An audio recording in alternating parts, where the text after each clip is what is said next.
가질 수 없으면 부숴버려야지. 어차피 전쟁은 벌어졌고 앞으로도 쉽지 않을 거야. 피 튀기는 살육전이 예고된 7화. 하지만 여러분, 이건 단순한 싸움이 아닙니다. 방태섭과 이양미 누가 이기느냐가 아니라 누가 먼저 죽느냐의 게임입니다. 두 괴물이 서로 물어뜯는 사이 가장 약해 보였던 인물들이 판을 완전히 뒤엎을 거라 예상합니다. 누가 죽어도 전혀 이상하지 않을 미쳐버린 7화 예고 시작합니다.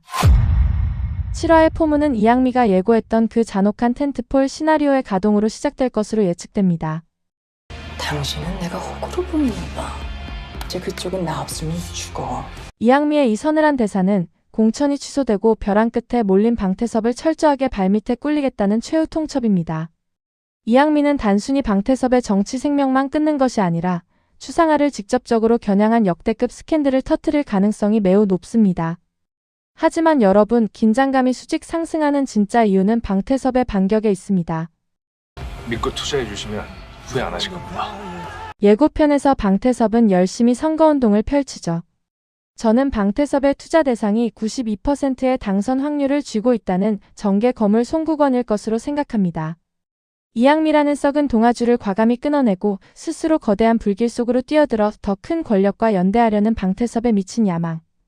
아마도 7화 중반부 이양미가 언론을 통해 추상화의 치부를 까발리며 샴페인을 터뜨리려는 바로 그 찰나, 방태섭이 송국원의 힘을 얻고 오광재 파일의 핵심 증거를 검찰이 아닌 전 국민 앞에 생중계로 터뜨리는 맞불 작전을 놓을 것입니다.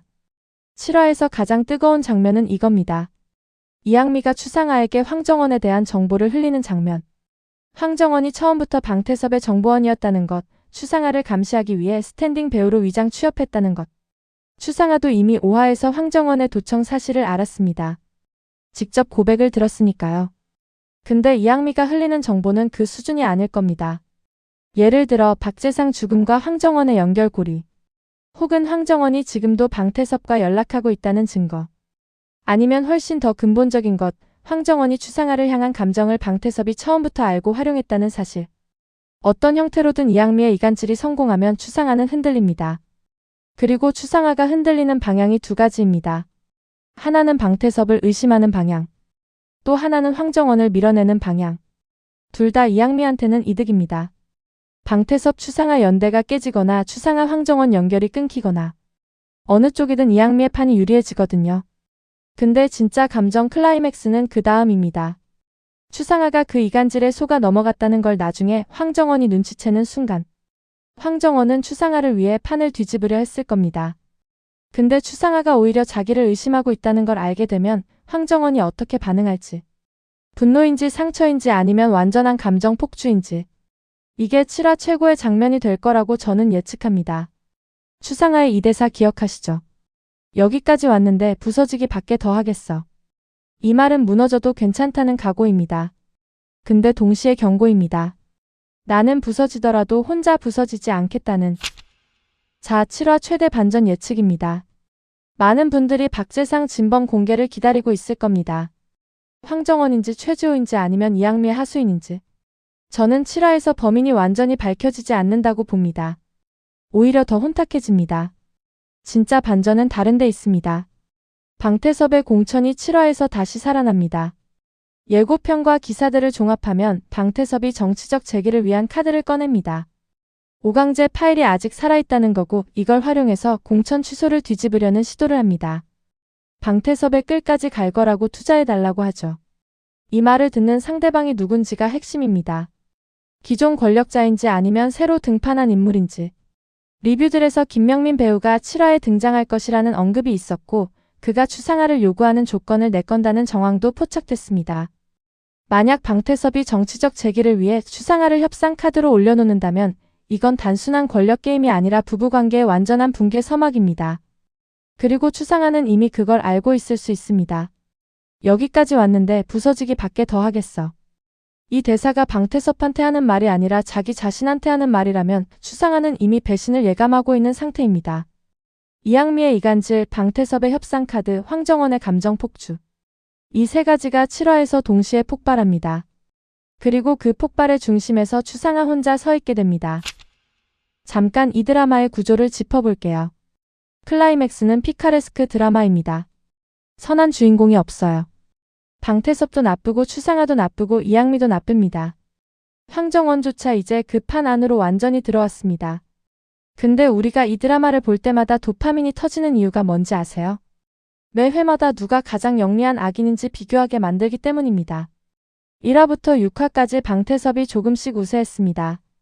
오강재 파일이라는 최종 카드가 있었고 추상아와의 공동 생존이 나름대로 작동했어요. 그리고 이양미는 매번 한 발씩 밀렸습니다. 근데 7화에서 이양미가 드디어 이간질이라는 카드를 꺼냈습니다. 이건 돈이나 권력으로 해결할 수 없는 영역입니다.